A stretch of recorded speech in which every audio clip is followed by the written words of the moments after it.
మహిళా సాధికారతే లక్ష్యంగా ఆడబిడ్డల అడుగులకు అమితమైన స్వేచ్ఛనిస్తూ కూటమి ప్రభుత్వం తీసుకొచ్చిన అద్భుత పథకం స్త్రీశక్తి.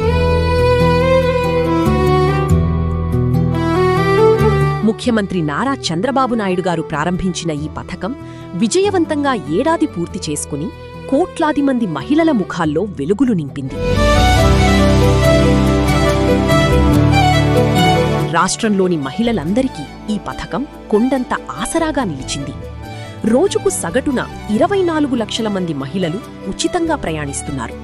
ఈ ఒక్క ఏడాదిలోనే మహిళలు 87 కోట్లకు పైగా ఉచిత ప్రయాణాలు చేశారు.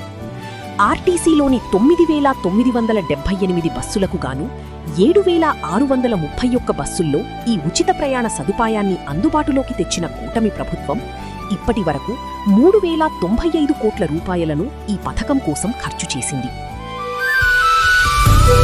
ప్రతి ఆడబిడ్డ బస్సు ఎక్కి రాష్ట్రంలో ఏ ప్రాంతానికి పోవాలన్నా స్వేచ్ఛగా వెళ్లే అధికారం మీకు ఇచ్చామని మీ అందరికీ విజ్ఞప్తి చేస్తున్నాను. మహిళల విద్య, ఉపాధి, ఆర్థిక భద్రతకు పెద్దపీట వేస్తూ స్త్రీ శక్తిని రాష్ట్ర అభివృద్ధి శక్తిగా మారుస్తోంది చంద్రబాబు గారి నేతృత్వంలోని మన కూటమి ప్రభుత్వం.